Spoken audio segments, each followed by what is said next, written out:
Hi guys, I'm Annabelle, and welcome to Meeple Village. Today we're going to do a full run-through of Sword and Sorcery, and this game was actually requested by a couple of people, so I want to give a shout out to them. We have Blasting Sounds, Serial Matt, Special Agent Utah, and Larry Osborne 5141 request this game, and I'm happy to play it for you guys. So let's go to the table and let's play Sword and Sorcery. Alright guys, I have the game almost set up. I did went ahead and did a couple extra things that you're going to see during the setup just to save me some time. But the first thing you're supposed to do is just pick your characters and then go into the storybook, because this is well, you can play it as a standalone or you can play it as a campaign. But it is really designed to be played as a campaign because you're going to be collecting treasure during the run through, during the dungeon crawling part, and then you go to a town and spend it there. So I think in its heart it is supposed to be a campaign, but you can't play it standalone. What I'm going to do is I'm going to start the campaign and just do the first part, the first scenario in the campaign, because I don't want to spoil too much. And if you want me to continue the campaign, then you can let me know in the comments below and we will continue through Sword and Sorcery. This is an awesome game. If you have never seen a run through of it, or have never heard of Sword and Sorcery, you're in for a treat. So let's go ahead and go to the storybook. And again, I'm not going to spoil much. So what I've decided to do is I'm going to show you the flavor text and you can pause it and read it, and we will continue on to the important stuff. What I want to do is give you a feel for what the game plays like. So let's do it. So here's the first part that, again, I'm not going to read to you, just if you want to check it out and learn more about what's going on in the world of Sword and Sorcery, then here you go. And then here's our first scenario, Anvil of the Gods. It is Act 1, Quest 1. Here's a little bit of an intro. You can read that. And then the important thing is here, see starting conditions in special quest rules, and then read paragraph 1.1 from the Book of Secrets. So let's go ahead and read the special quest rules. And they're down here. So starting condition, regardless of the chosen game mode, whether you're playing campaign or standalone, heroes start without any items and in ghost soul form. Hero card flipped. Okay. And it also has our quest fail condition. The quest fails if the last event card is discarded. Then we would go to here. All right, so before I move on to the Book of Secrets, let me show you. We're going to have an enemy deck that is going to be composed of 2 giant spiders. So I already have that one set up. And then the event deck is going to have card 20 on top of card 12 and 14, which will be shuffled. And then finally, we have the map. And how to set it up with the tokens. It's nice that it gives you, like, it tells you exactly what you're going to need, and then it also tells you based on the number of heroes how many of these tokens, which is here, and even here it tells you this is for 2 or more heroes, this is for 4 or more heroes. It tells you how many of these tokens you're going to put out, which we did, and what they're going to be. There's going to be either enemies or champions. So all we have is a champion, which what it means is a regular enemy with a power added on to him at random. You'll see that when we play. And then on the bottom is going to direct us to when we get to the events, where to read in the Book of Secrets, and when we get to the waypoints, which are these little numbers, little numbered tokens on the board, where to read when we get to that. And then there's special elements on the map. We're going to put in the Places Story Event 1 and Story Event 2 special events. Cards as indicated on the map, and they're going to go here, and I've got that set up as well. All right, so we're in chapter 1, and again, I'm not going to read all of this. Pretty much is telling us we are dead. That's why we start in ghost soul form, and well, we need to come back to life, and these spirits that we encounter are going to help us do that. So here is the important thing. During his turn, each ghost soul hero, which is all of us, must move onto the open shrines area and wait there until the next time phase. And then we will go to 1.2, which is down here. Don't read it yet. Let's go. All right, so based on what the scenario setup just told me to do, I have everything that I can possibly think of out here. So let's go through it real quick. So this is our map. Well, I think you guys figured that out already. And I just placed the tokens exactly like the setup told me to. We start over here. We're going to be playing a 2-hero game because the table cannot hold anymore. I can, but it won't be on camera. So These are our shards that we're going to be collecting when we kill some monsters, and this is going to help us level up. Other than that, we have two doors. We have a door. You'll notice that it's a little different, and that's because this door is an unlocked door, so we can just walk through it. Whereas this one is a locked door, so we have to take a special action called a bash action to bash through it because it's locked. um, Over here, moving on, we have a couple of tokens that we might be using during the scenario. So I have money, coins, which hopefully we'll get some because it's great to get coins so we can go buy some cool equipment. Then we have loot tokens, which they might be placed on outside, or we might get some because of special things that happen during the campaign or the scenario, or maybe a monster that drops it. Well, hopefully we'll get some loot. That's great, and it's random, so we might, it depends. We might even get a trap. There's a loot there that's a trap. Moving on, we have health trackers to keep track of everyone's health, both the monsters and the heroes. And then these, I don't know that I'm going to use them, but I kept them there just in case. These just help you keep track of if you have a +1 hit effect. For example, in this game, if you take an action to focus, you get an automatic hit. So you can just use one of those to remember because there is a lot of stuff to keep track of. So, over here is our spider AI card. On the other side, it'll tell us what what the spiders are going to do during their turn. We have our heroes. We start in ghost soul form. So this lady is not in ghost soul. There she goes. And I'll show you the heroes when we start playing. Well, especially, I mean, the ghost soul is kind of boring, but when they revive, they resurrect, they kind of turn cool. Everybody starts with power, and I'll show you that when I show you the heroes as well. And then we got tons and tons and tons of cards. So pretty much I divided them by the bad cards and the good cards.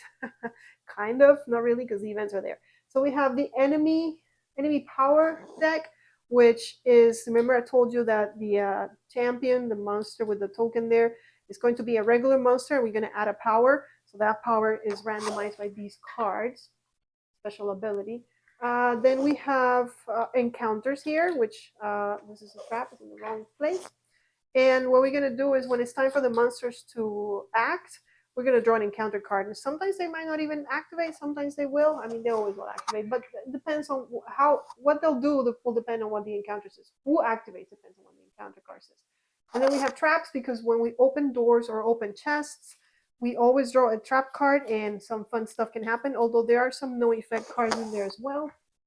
Then we have our two enemies, our two spiders are here, and they're basically the same except for what they give you when you kill them. One of them gives you a shard, the other one gives you money. And we want both, so bring on the spiders. All right, and then over here we have treasures, which are great, the stuff that we get from the loot tokens. You'll get a loot token, and if it has that symbol with a sword, that means we draw a card from the treasure deck. And let's see what's here. This is our stash, and our stash is kind of like you can kind of think about it as our the stuff that we have with us at all times, like a backpack. Although we don't start with any items equipped, we do have a stash that is always available. They're free, and I'm sure that during the event, during the campaign, they're gonna let us go ahead and grab some weapons because that's where our weapons are. And if we ever get a really cool weapon but we can't equip it, we can put it in the stash. I think we have up to 5 per hero, I think it is, and we can always equip it later when we get to the level that the weapon requires, or for whatever reason we don't want to use it for this scenario.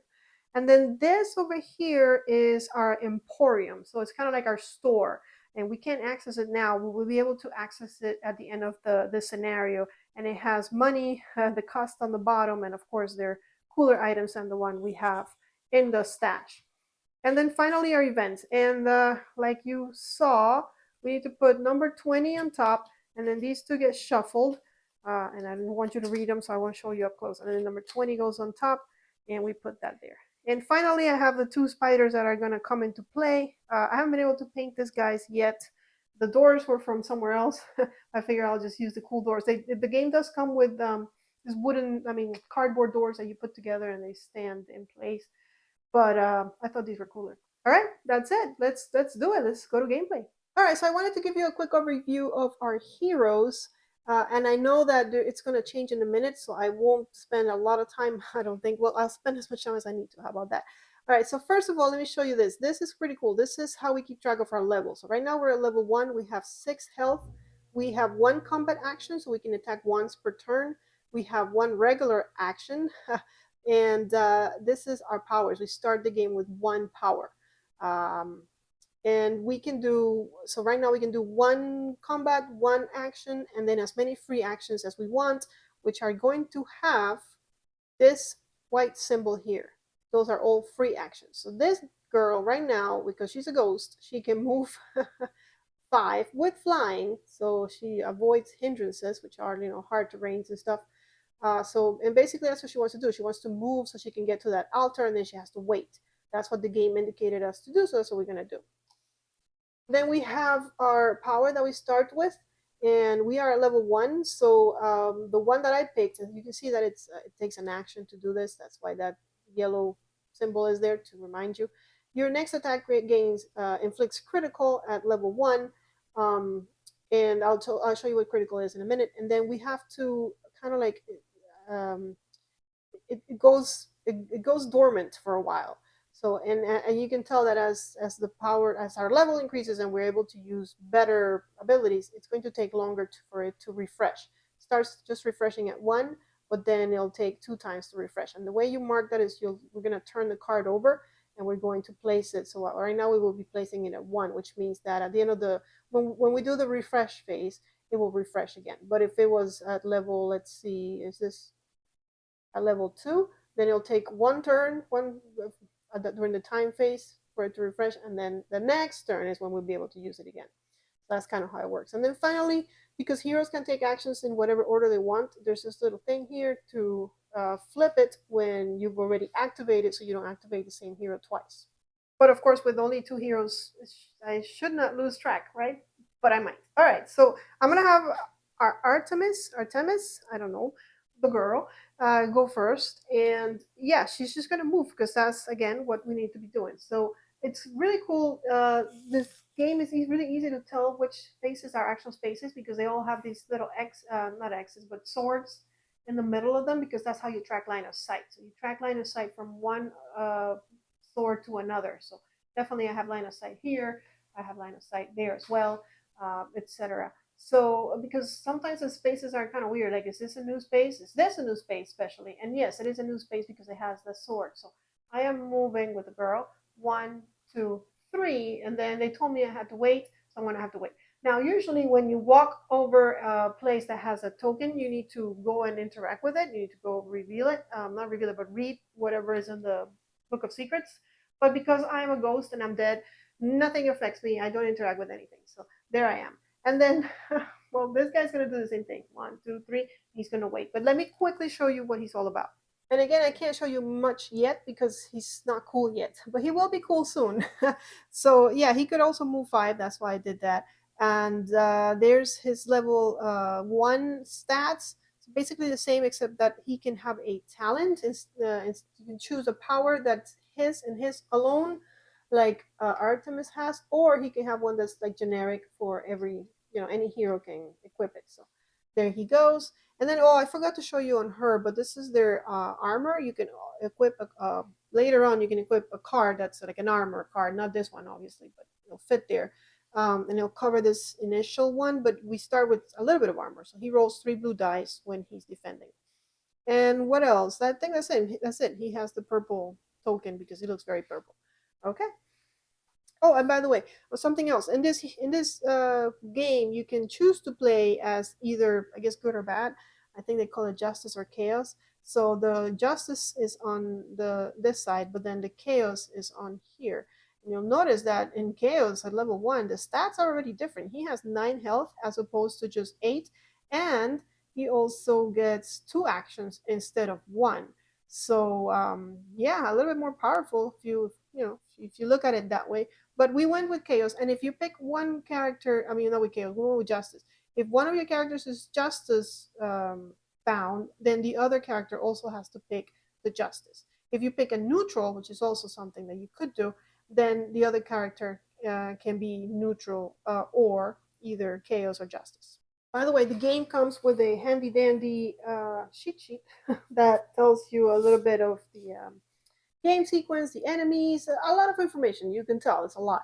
Let's look at the game sequence because this is important for you to know. So the first thing we were supposed to do is a time phase, but in the first turn we skipped the time phase. That's why we didn't do it. Then we go to battle, and it repeats for each hero. And then of course it's kind of like what we just did. It's a hero turn. You can have one movement activity. We can go to combat. We can do action, and you see the X's is because it's going to be based on your hero stats. I'll let you read the rest on your own. Then there's unlimited free actions. And then we go to the enemy's turn. So after each hero, the enemy is going to activate. But there were no enemies or minions active on the board. So if there were enemies on the board, then if there are enemies in play, draw an encounter card and resolve it. But there weren't. So that's why I skipped all of that. Then we go to the event phase. And during the event phase, if the top card is unrevealed, you draw and resolve it. But if there is a card, and then you put it on top, and if there's a card already on top, you don't get another event. So we're gonna get a new event every 2 turns, pretty much. So we finished the battle phase. I didn't have to deal with monsters this time around. They told us to wait. We're waiting. We're ready. Let's go to the event. So we're gonna draw the first event, which is going to be number 20.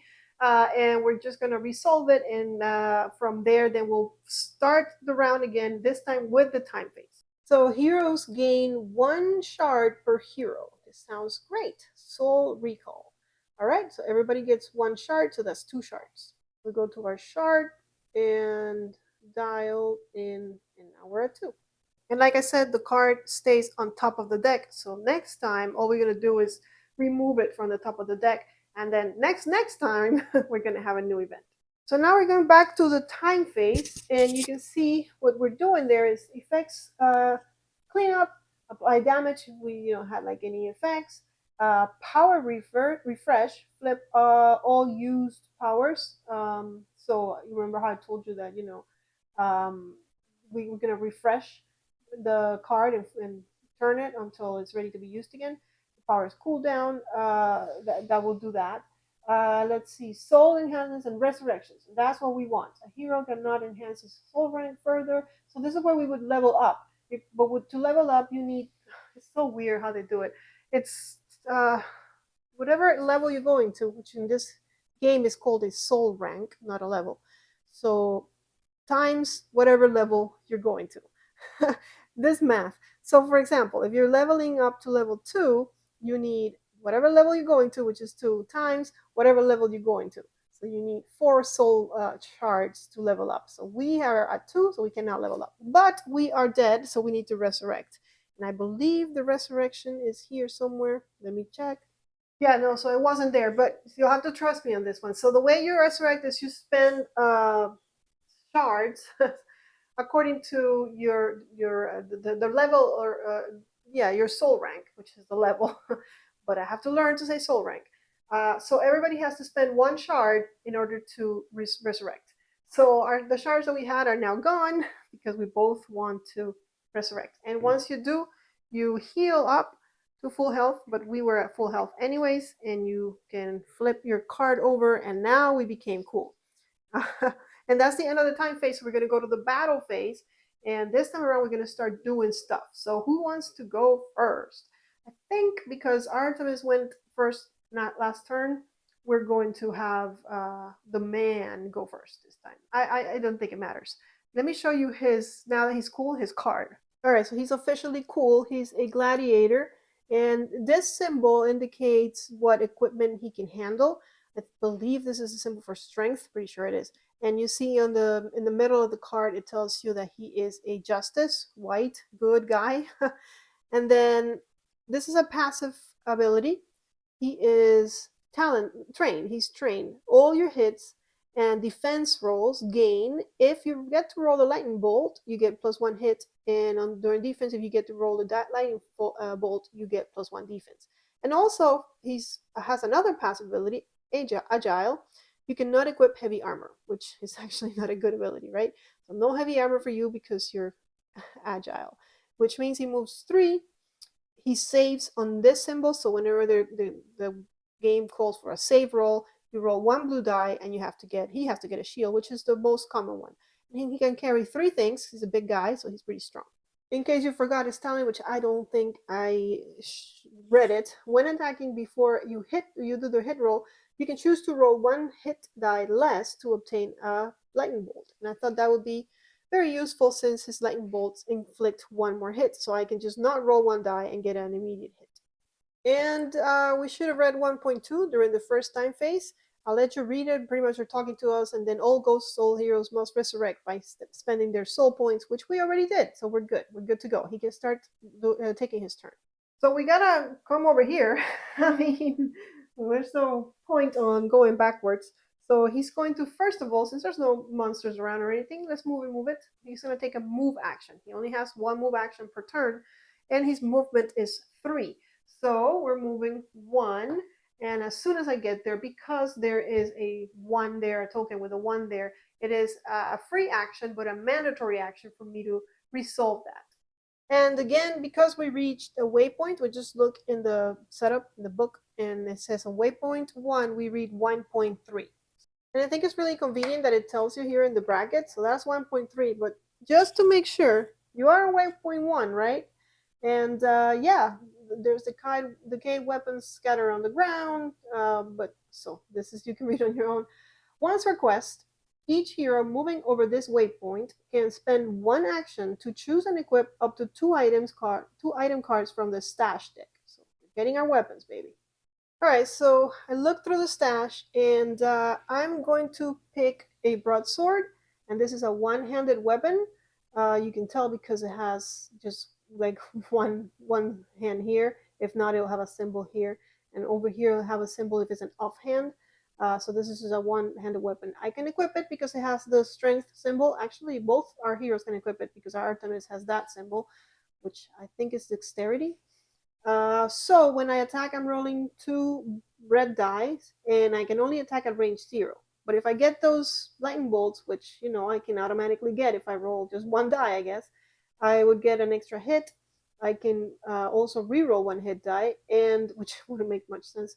And then, but it could come in handy. And then if I get the sword and sorcery symbol, I get +1 hit. And since I have a free hand, I can equip this on my offhand, and this is this symbol means everybody. Everybody can use this one, but then over here it tells you not the magic users. Magic users cannot equip this shield.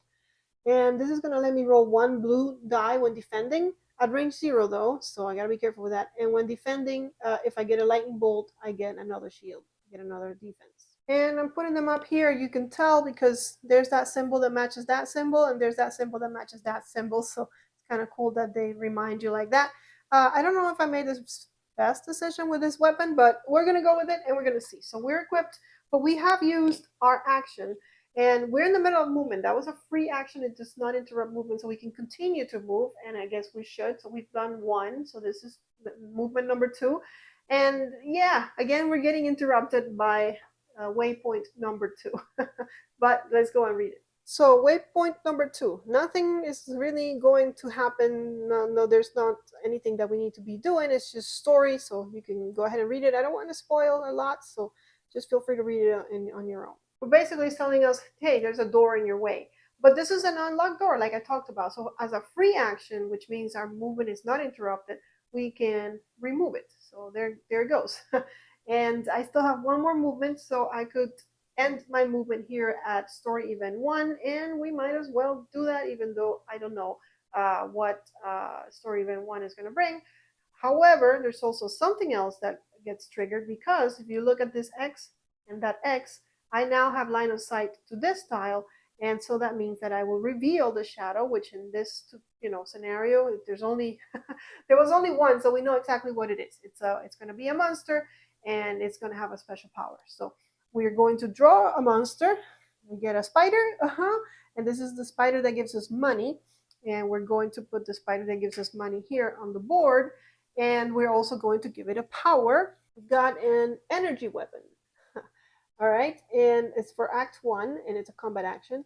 So, and you see that if we were in Act 2, then we would flip it and use this side. But in Act 1, combat inflicts area of effect at range 0. So if he's attacking everyone in the space, he's attacking. I mean, if he's attacking in the space that he's in at level range 0, he's attacking everybody. And if he gets that symbol, he knocks us out, which means we have to take an action to get back up. And then we can flip this so we can see all the information because we didn't have enough information on the board. And let's see, he did, all he has done is movement.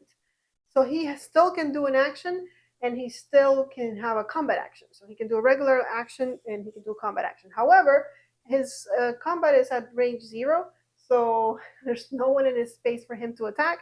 And there's nothing else really that he can do except for not equipping heavy weapons, heavy armor. So I think that's all he's going to do. But before we do that, we have to go and check out story event number 1, which is down here. So the door opens, blah, blah, blah.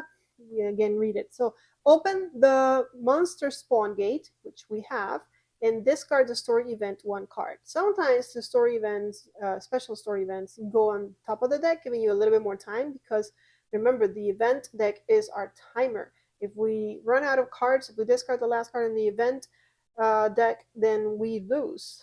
But this one is just going to get discarded. So this one right here is our spawn gate, which was closed, but now is open. And that's where monsters are going to come from. And then this one is getting discarded. So I'll just put it down here with the rest of the events. And we are done with his turn again because there's nothing else that opened up that we could do. So at the end of his battle phase, we go to the event phase. And during this one, we're not going to have anything happen except for just putting that card down there. So that means that Artemis, who is now cool, has to come and help because there is a monster. Wait, actually, before we did the event phase, we were supposed to do monster phase. What am I talking about? There is a monster on the board, so the monster gets to act now. So it's time phase when we get to refresh our stuff, resurrect and level up. Then battle phase when he activates, then monsters activate, and then finally we go to the event. So let's see what this monster is going to do. Okay, and our encounter says activate 1 enemy of each rank. 1 green, 1 blue, 1 red, and purple monster. Of course, there's only 1 monster on the board, and that's the spider, so it's the only one that's going to activate. And the spider is at range 1, 2 of our hero, which matters. Let's go to the AI card and see what the spider would do. Okay, so this is what they would do if they were at range 0, but they're not. They're at range 2. So attack with web. If the victim is slowed, which is not, so we don't need to read any of that. So apart from knowing that they're going to attack us with a web, which is down here, how much they attack us for, they also have this passive ability. 8-legged and an arachnid. 8-legged and arachnid ignores hindrances. Any fire effects suffered by this enemy deals an additional damage. They also have it within combat. Banding 1. If enemies control its area, bite attack inflicts 1 more damage, but they're not attacking us with a bite, so we're okay. And then this is if they're in line of sight and trapped. The victim suffers knocked out, and then unless save suffers 1 damage. Ouch. Okay. So are they doing this too? I would think so. Yeah, the victim suffers knockout, and then unless save suffers 1. So we're getting knocked out. Oh, great. That's not good. And then this happens when other cards call for it. So okay, so here we're suffering 1 damage plus 3 blue dice, and if they get the star symbol, we are slowed. So let's roll. For now, we have 1 damage incoming, and they're getting another damage. No stars, so we're not slowed, but it's 2 damage incoming. So we have our natural 3 rolled 3 blue dice for defending, plus we have our buckler, but that's at range 0, so this is not going to help us. So before I move on, let's look at these dice because I think that I haven't gone through what the symbols mean. So let's see. We have, and of course, most of these symbols are just going to be referred to by the cards, but usually that's a shield, that's how we defend. Then there's a star symbol, which is used for special stuff. That's a hit. What else we got? That's the gremlin that affects, powers like most like the enemies. I think had a gremlin. Usually it's a miss, but it could affect depending on the card we're using. Then lightning bolt and a hit, and I think that's about all of them. And usually blue is your defense die, and this is your attack die. It has 4 hits. Has a sword and sorcery symbol.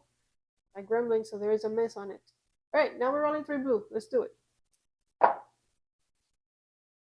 And we got 2 shields. And that's what we needed, right? Yes, we needed 2 shields because they were attacking us for 2. So we're good. And all of that happened during the monster phase. Now we can go to the event phase where now I can move this down. And we're back to her. We go to the time phase first, but nobody has used anything that needs to be refreshed. We don't have any conditions that will hurt us now, so we can move on to the battle phase. And she's going to do the same thing. She's going to have a move action first, 1. Now we know that during waypoint 1, we can get a weapon, so let's get her some weapons. All right, so I'm gonna give her a short bow, and because our guy is range 0, so I want her to at least have a little bit of range, so she can attack from afar. She also has less health than him. She's gonna be getting 1 automatic hit and then rolling 2 blue dice. At range 3, she can use this because it has the dexterity symbol, and if we get a lightning bolt, we get another hit. And then I don't think I've showed you how cool she is, so yes, there's the dexterity. She is also justice. For an action, she can do lone wolf once per round if there are no other heroes in your area, except Dharma, which is her companion, but she doesn't have it yet. You may perform an extra weapon attack. So nice. She can carry only 2 things. She also saves on shields, and she moves a little bit further. She moves 4, which is going to help her with that range to position herself where there are no heroes, so she can attack again. All right, so we did that. That was 1 move.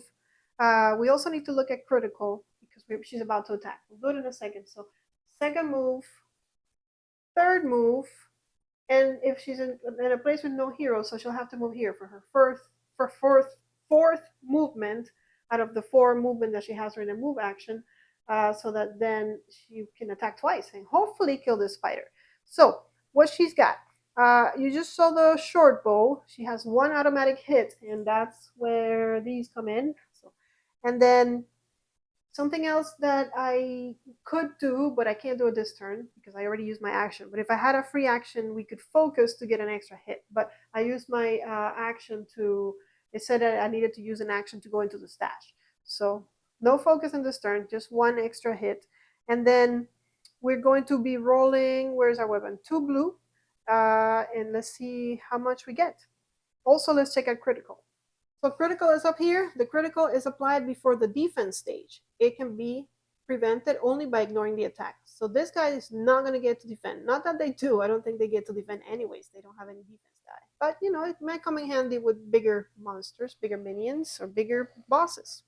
All right, so I've played my automatic hit just to remember that I got it. And we got 1 more hit and a lightning bolt. So right now we're doing 2 hits. And is there anything we can do with a lightning bolt? Yes, there is. We can get 1 more hit. So that's 3 hits on the spider. And we get to attack it again. So I'm pretty sure we're going to be fine. And I want to kill it before it gets to attack with that. That's another reason why I'm glad that I am not in the same spot. Because he has that area of attack where he'll attack everybody. And I don't like that. Oh, by the way, this should have been removed. So because there's no one else, we get to do it all over again. So another 2. We do get an automatic one which will kill it, and they can't roll defense, so I don't even have to roll, and it's not like I get anything for rolling. So bye, spider. It was nice seeing you, but yeah. And then we get 5 coins. But what happens is when the monster dies, he drops the coins in his space. He doesn't give them to us. Like, oh, here's the coins. No, he just kind of throws them in the space where he was at. This guy is gone, and no shards for that, unfortunately. And let's see. So she did she did all her movement. She did a combat action, and she did a regular action. So she is done. So after all of that happens, we are going to activate the monsters. Now, because there are no monsters, we skip right through that, and we go to the event phase. So this time we're getting abandoned loot. It says roll red and place depending on what you roll. So let's see what we roll. We got a hit. So we're doing this one. We place 1 loot in the active heroes area. And again, this event just stays on top, and we just pick 1 loot at random. We're gonna put it here. Now, during a turn, a hero can just reveal that, and then if they want to pick it up, they can pick it up as a free action. So that was the event phase. Now we go back all the way to the time phase, but we still haven't used anything because we didn't use our critical because we didn't need to. But if we would have, then we would have refreshed it now. Same for his talent, we haven't used it yet. All right, so we can go back to the battle phase. Somebody's got to bash through this door. You have to get to story event 2. Shall we have our man go first? 1, 2, 3. He's gonna just get to here. He can pick up the money. He can pick up the loot.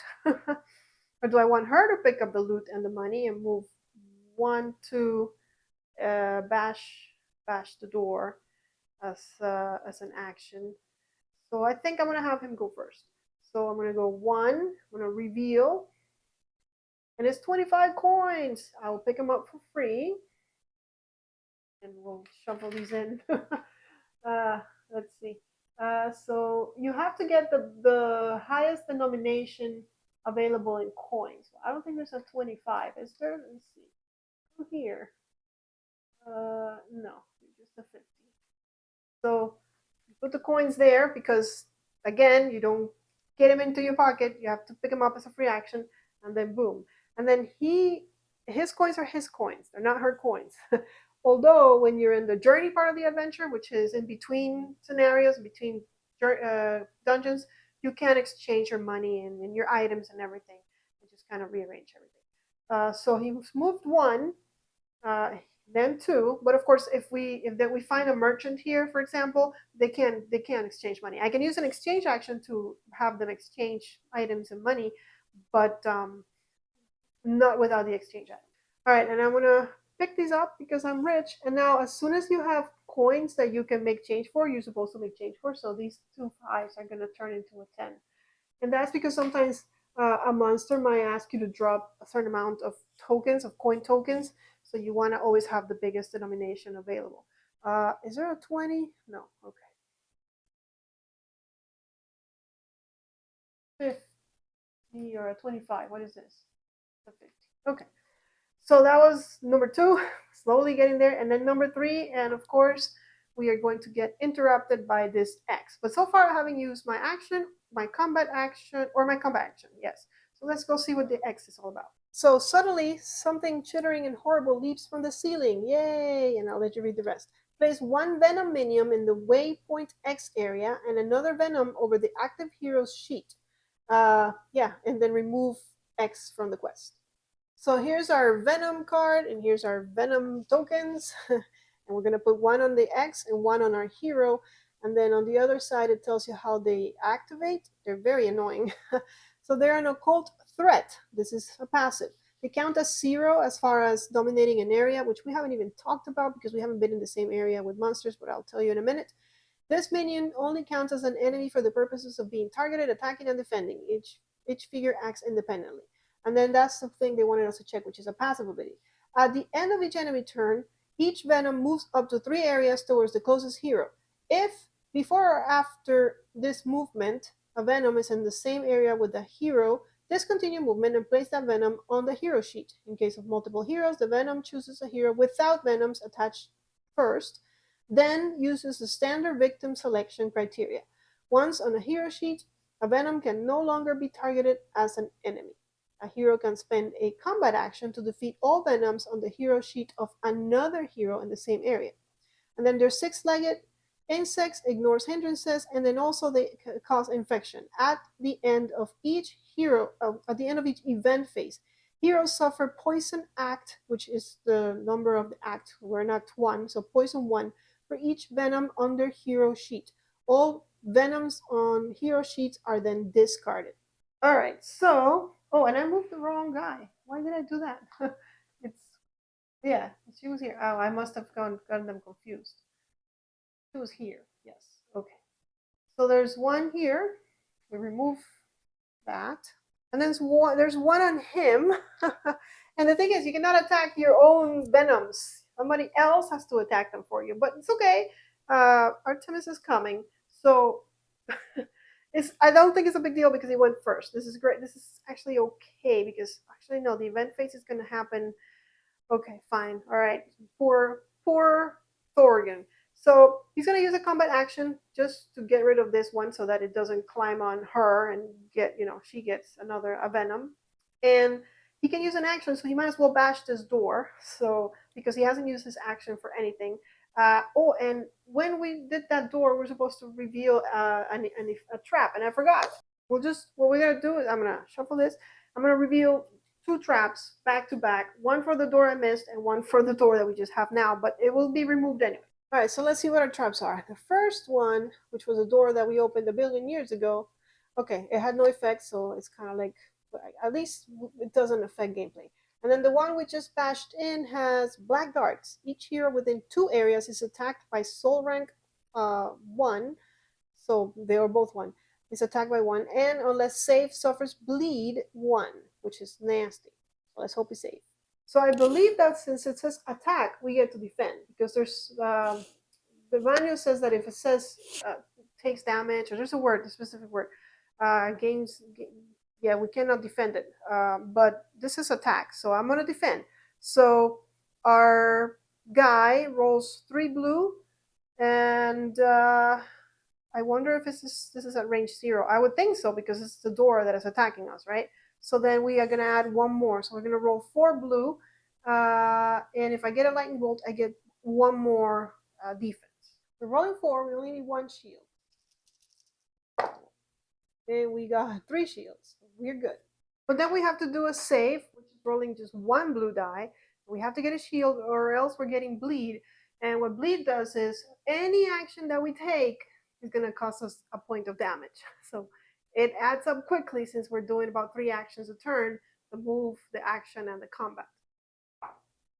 But we managed to save, so he is not taking the bleed. Now let's resolve her, because the door was here and it said 2 spaces away. 1, 2. Actually, no, she doesn't get hurt. It's just him. She is 3 away. Well, I think it counts from here. So 1, 2. Yeah, it would be her too, because the door is in both spaces. So from here we count 2. So she's defending with, let's see, she has 2 blue, and she gets a lightning bolt. She gets 1 more. I think that's all she's got. So okay, she needs to get 1 shield, and then she'll save with a shield as well. But she doesn't get a shield, so she is taking the damage. Let's see if she saves. She does save. Okay. First damage for our heroes. There you go. All right, and that's all his actions.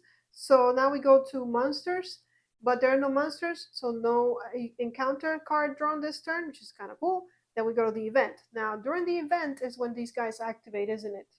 At the end of each event phase. So we'll do the event first, which, so the event phase is going to be quite quick, because it's just putting the card down. But then it says heroes suffer poison 1 for each venom on their hero sheet, and then all of them are discarded. So this guy goes away, but leaves me poisoned. And then there's our poison, which right now we have rank 1. During the time phase, inflict 1 damage per rank. So we will be taking 1 damage. Then a hero may roll a save to discard the poison. Okay, so here's our poison, and we're done with the event phase. So guess what time it is? It is the time phase. And during the time phase, because I'm poisoned, I'm taking the damage. And so yeah, both heroes are at 1 damage. And now I can try and save it by rolling a shield and a blue dice. And I am poisoned no more. All right. The shield is the easiest success to get.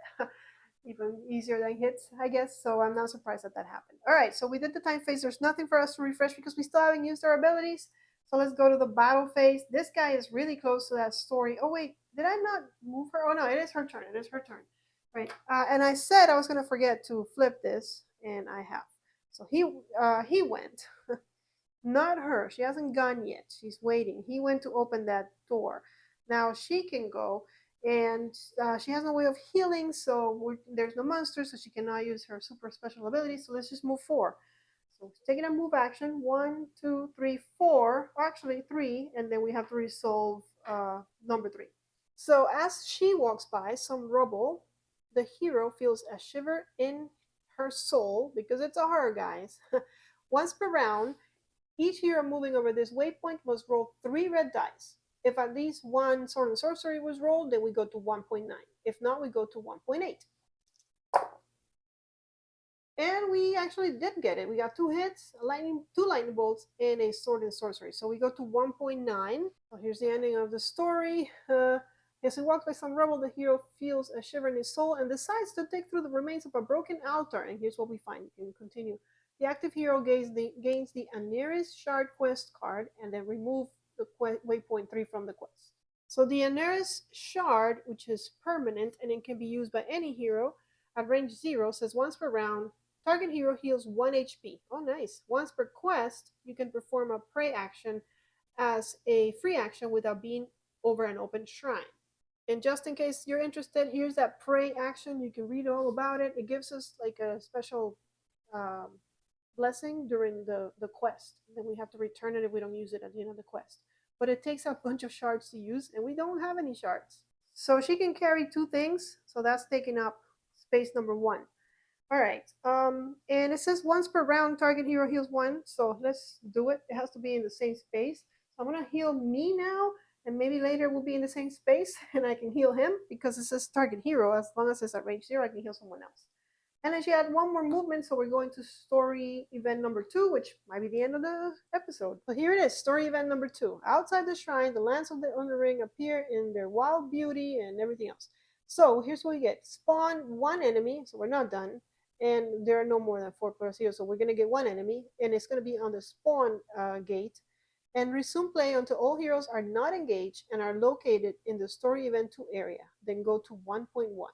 Then we discard this one. So we're getting an enemy, and I'm sure it's a spider. It is a spider. It is a spider that gives us the soul shard. So, and it's going to go on the spawn point. So now our friend here is engaged. So, but I don't think she's done. She did, this didn't even take an action. It's a free action. So that's that. Hey, nice shard. Thank you, Aneris. We did this already. So she can do an action and she can also do a combat, but she doesn't have line of sight. From this X to that X, nope, that's not going to happen. So I don't think there's anything else that she can do because, yeah. So we're going to go to the monster phase, and there is a monster, so we're drawing an encounter card. Activate all blue enemies. We don't have any blue enemies, so we go to otherwise. All engaged enemies perform an attack with their weapons.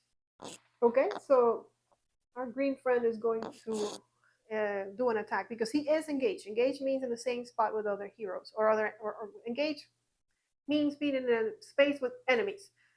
Now, this is a good time to talk about controlling and dominating and all that good stuff, because in this game, you are controlling an area if you have more of your people than there are enemies. Now, in this case, there's 1 and 1, so we're not controlling. Nobody is controlling this area.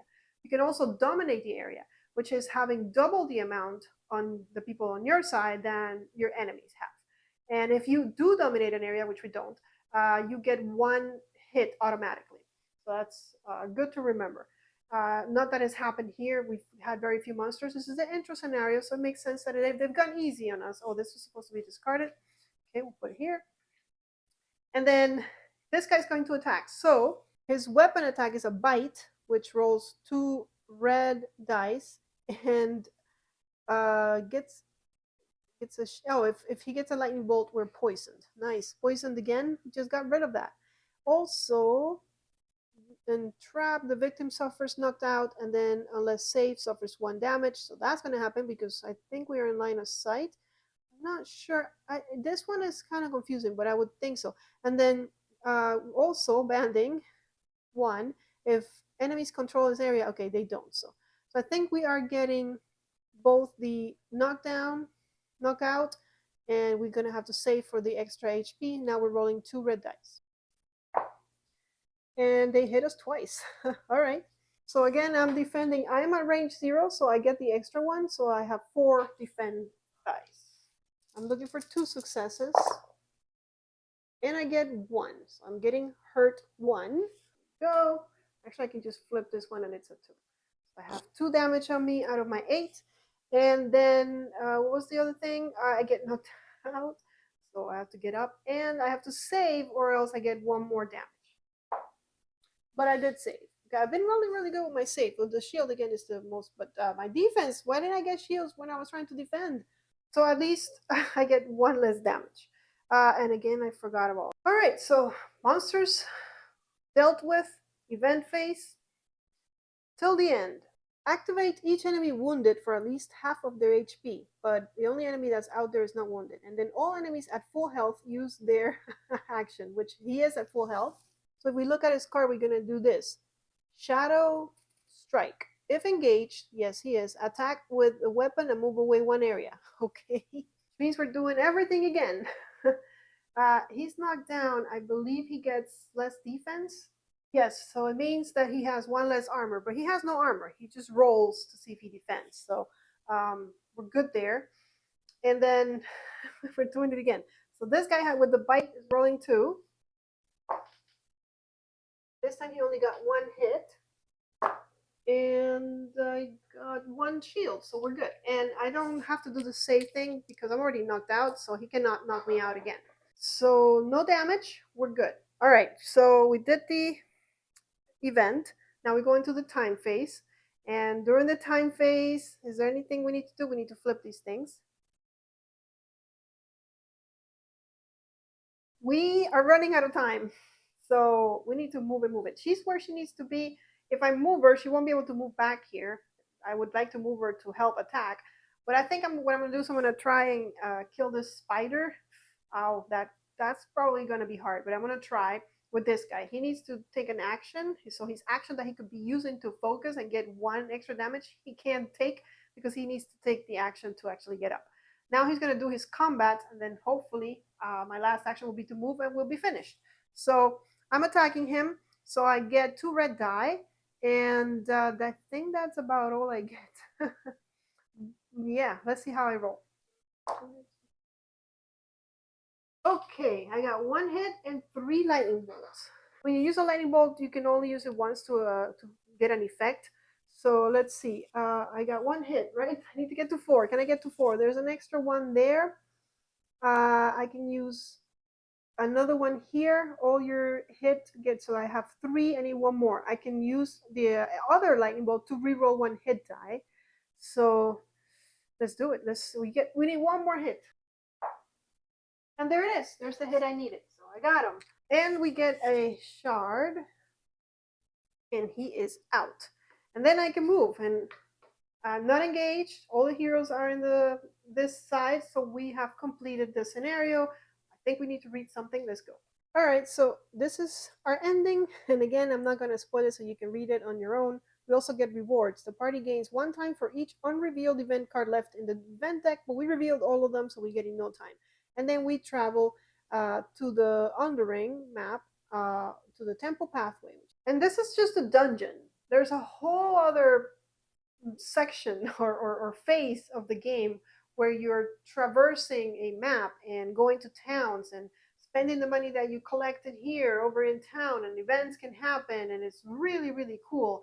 But I don't want to give you more spoilers than I've already given you.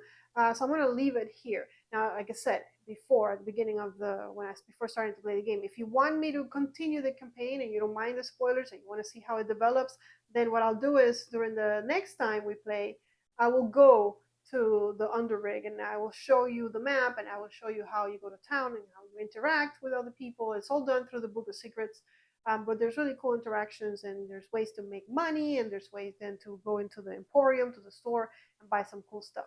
But at least this gives you the meat and potatoes of the game, which is, the stuff that we all come here to do, which is the dungeon, and how it works and how it plays out. So I hope you enjoyed it.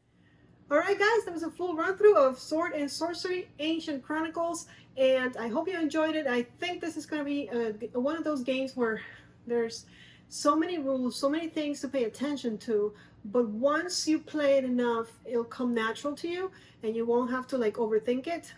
But there is a lot going on, a lot of phases in a turn, a lot of things I have to keep track of, and then a lot of math, which you guys know I don't like math, but I think it is a fun one. It is a fun dungeon crawler. It has a little bit of story, or actually a lot of story, and the whole thing of immersing yourself in the town and having an interaction there. I love that stuff. That stuff that is also happening in games like Shadows of Brimstone, which I love. I love going to town and gambling and doing all that great stuff. And if you haven't seen Shadows of Brimstone, and it's kind of similar to this, but it's cowboys. And I have a run through on the channel, so you can go check that one out. Don't forget to follow us on social media and to subscribe to Meeple Village if you haven't done so already. Give us a like so I know that you enjoyed this video. Let me know in the comments below if you want me to continue on with the adventure and you'd like to see that town and then move on to maybe another dungeon. Alright guys, I'll see you all on the next one. But until then, may you play more games.